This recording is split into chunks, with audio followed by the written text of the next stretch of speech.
Hi everyone, I am Rebecca from ChemKnits, and I'm here today with a recap of the May 1st live stream where we created a speckled fade set of yarn using some sprinkles. The type of sprinkles that we used are sometimes known as sugar sprinkles or sanding sugar, but they are basically sugar crystals that have food coloring in them. And when you add them to yarn that has been pre-soaked in vinegar, you can get some really awesome, teeny tiny, potent speckles, at least on yarns that absorb color really, really quickly. The yarn bases that we used were Knit Picks Stroll Fingering Weight yarn, which is 75% superwash merino, 25% nylon. This is a yarn that takes up color extremely fast. And so therefore this sort of speckling technique with the sprinkles works wonderfully. If you were going to try this technique on 100% non-superwash wool, the colors might spread out a bit more, so you won't see the discrete sharp speckles that we see here. Let's start off by looking at our speckled fade gradient. In all of these we used some lavender and some black sugar sprinkles, but then on the first one we use predominantly pink. On the third one we use predominantly blue. And then the one in the middle has some of the hot pink, some of the bright blue, and a lot more of the purple than either of the others. These three yarns could be mixed together to create a spectacular large fade shawl, cowl, even socks. You can make multiple pairs of socks with 3 skeins of yarn. So sometimes if you don't want to dye a gradient yarn, creating a faded set and then sort of switching between the colors is a really nice way to achieve a similar type of effect. Here's a close-up so you can see how tiny the speckles are on the pink yarn.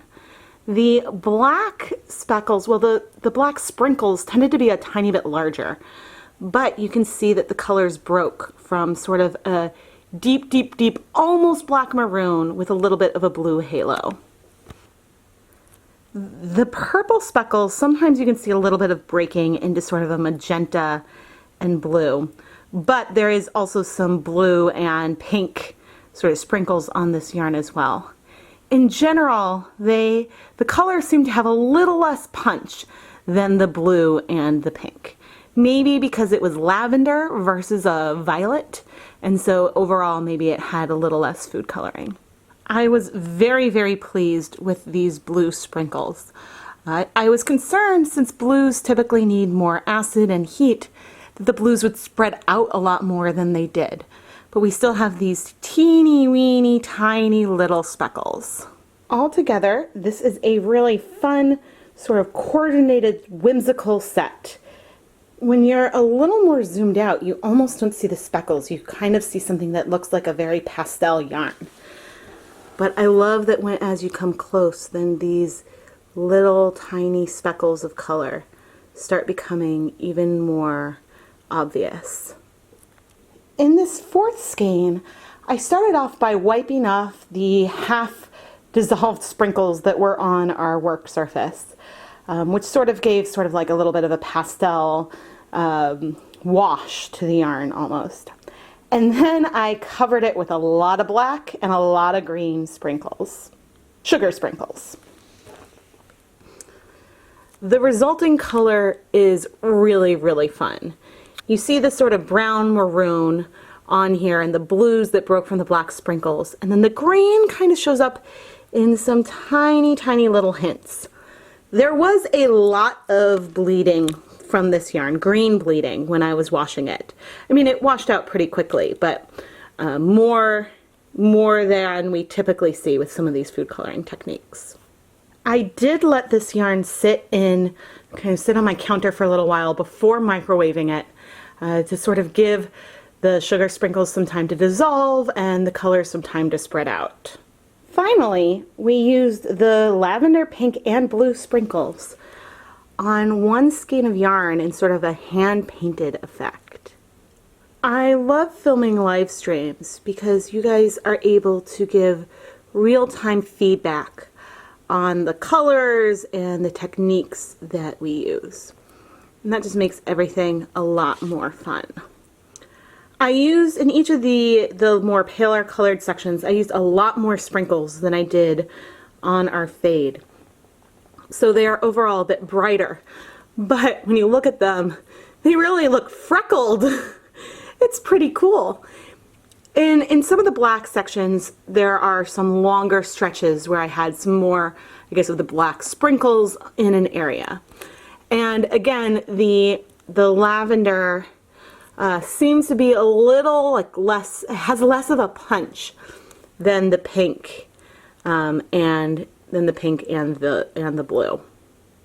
There we go. The blue's getting a little blown out, but the speckles on here are really sharp and easy to see from far away. I wanted to do this yarn to show that the sprinkles isn't limited to an all-over colorway or even a gradient on a blank. You can hand paint with them and create something that would give some repeating sections of color. I mean, the speckles aren't exactly repeating in the exact same spot, but the overall purple, black, pink, black, blue, black sort of sections will repeat, and making this a really fun yarn that could turn into numerous fun projects. I mentioned this in the video, but you are not limited to the colors of sprinkles that you can buy. There are ways that you can easily, using your oven, some sugar and food coloring, and of course some water, you can make some custom sugar sprinkles. And so you could play around with this technique with whatever kind of color that you can come up with.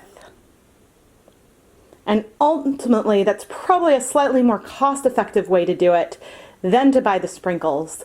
But, you know, I dyed all these yarns, and, you know, there's still plenty of sprinkles left in my containers. So a little bit goes a long way, and I'm excited to play around with these more in the future. I am Rebecca from ChemKnits, and thank you so much for watching this recap. Don't forget to give this video a like and subscribe to the ChemKnits Tutorials YouTube channel.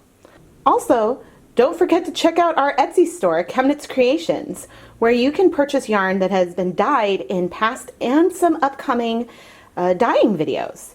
These particular yarns are not yet in the shop, but there are some similar speckled yarns that you can find. Thank you so much for watching.